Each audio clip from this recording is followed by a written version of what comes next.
the Latin name Sambucus, and they're really good for boosting immunity. So often I have these little vitamin C and Sambucus gummies you can eat, or elderberry syrup is very common. It's safe for kids, really good during flu season, can really help to boost your immunity so you're less susceptible to getting such diseases. These will be flowering. The flowers, you can also do elder flower. Sometimes you just call this elder because it's elder flower, and the berries are also edible. I've seen like sodas made from the elder flower. They're really, really pretty. Little white clusters of flowers, and then the berries come in like June or late spring, and they're really delicious and really healthy. You can't really eat them raw. You want to either ferment them or cook them. The stems actually have cyanide in them. It's funny how that works. Some things that are very healthy and helpful can also be having some toxic stuff. So you really want to know what you're eating in here before you snack. Not every plant is edible, and not every part of the plant is edible, right? We have so many more other plants in here right now. I do want to show you some of the flowering fruit trees, just in case we have a storm and the petals are gone. But look at this gorgeous peach. Oh my gosh. These red flowers are just stunning, absolutely stunning. We have another more pink peach tree right here. These are all dwarf peach trees, so they are never going to be taller than 5 feet. So if you have any fruit, you'll always be able to reach the fruit right there. I always tell students to stop and smell the flowers. It helps with pollination. I think it helps with allergies. And it's just something that you got to do for well-being and just to enjoy nature. I absolutely love smelling flowers. I like having pollen on my nose. I think that's actually a look I like to rock. These trees are also grafted. In order to get a specific type of fruit or something that's dwarf, you have to do the scion wood of the variety you want and graft it onto a dwarf rootstock.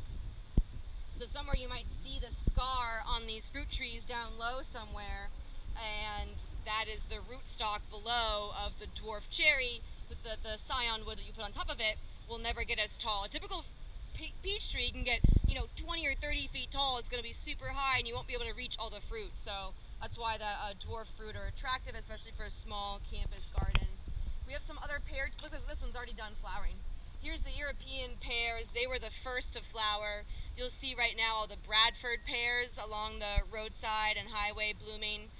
Absolutely stunning right now. The flowers are pretty much done though. The European pear is that typical pear shape that you'll see. Do we have some violas?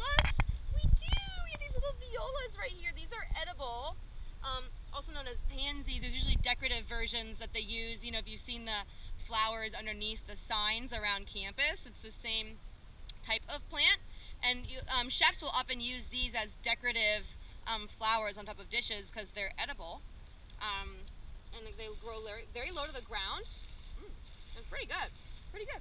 More elderberries here. This is actually one of our blueberries. These little blueberries are going to bud. We do get blueberry fruits every year, but usually the birds eat them before they ripen. And I tried to put fences around them and stuff, and the animals always get to them. That's one of the challenges of growing food in a suburban environment. All of your deer and squirrels and critters don't really have a lot of sources of food, so they're going to want to eat your berries. But in permaculture, the technique is that you grow enough to share with the wildlife. Abundance is a huge part of permaculture. There are so many more plants I want to go over here, over with you. Ooh, here's some acceptable oregano. Ooh, it smells so good. Again, if you're doing any cooking, you can stop by the food forest here. So the goal of the food forest actually is to provide a source of fresh food for free for anyone. So anyone can walk in here and pick and take home some of the food. The only rule is make sure you know what you're picking so that you are safe and that you're not eating something that's toxic. And make sure that you harvest it properly. You don't want to rip up the entire root so that it won't grow back. And make sure to leave some to share with others. But this acceptable is very easy to harvest. I can just rip at some of the plants. You can't even tell that I picked it. And I do have some signs here to help you learn about it. So this is a good lawn alternative and can be eaten and stepped on. And right next to it we have some of our thyme. Ooh. So oregano, thyme. We also have some sage up there. And The rosemary's in the greenhouse, but we're going to plant it outside. It doesn't do very well over the winters, but rosemary, sage, oregano, and thyme are a really great combo for cooking. It's really going to add that wow factor. Fresh herbs you can buy from the store, but here they're free, and they're packed with vitamins and nutrients and flavor. Did I mention flavor? Definitely flavor. So hopefully you've walked by the food forest before, and now you know a little bit more of what you can pick and eat. And I will continue this video and provide information on all the plants here and more about permaculture. So thanks for watching.